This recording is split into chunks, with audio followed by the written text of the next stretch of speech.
Advances in medicine through the years have been supported by Biomedical Research, and the National Institutes of Health in Bethesda, Maryland, believes that it remains instrumental to develop the body of knowledge in the field of modern medicine. Dr. Lawrence Tabak, Deputy Director of the NIH. It's the largest supporter of biomedical research in the world.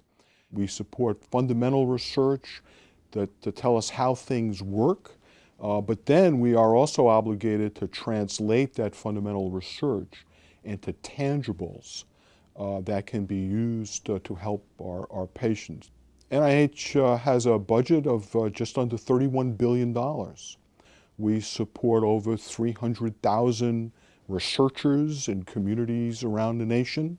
Our efforts over the years have resulted in a reduction by 70% in death due to cardiovascular disease, a reduction in the number of deaths due to stroke by 60%.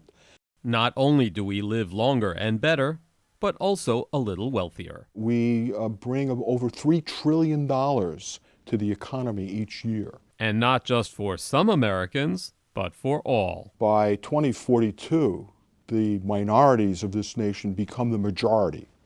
And it underscores how crucial it is to begin engaging people more thoroughly, getting them involved in the biomedical research workforce. STEM, science, technology, engineering, and mathematics, became a focus of the administration back in 2006 when President George Bush addressed federal government lack of support in these areas of study.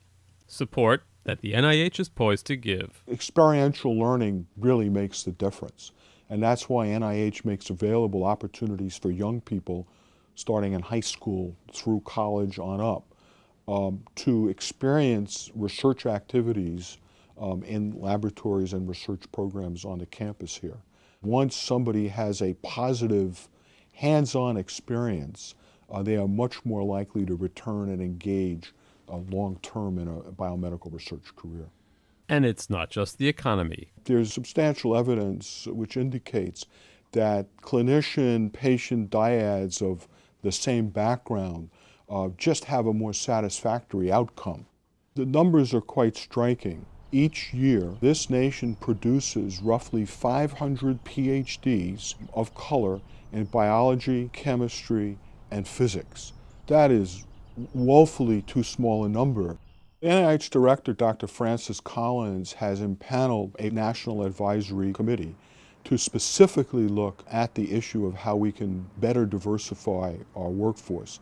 We tend to think of the need for minority representation as it relates to health disparities research, but we have an equally urgent need to engage young people of color in basic biomedical research. Straightforward, but there remains the human obstacle.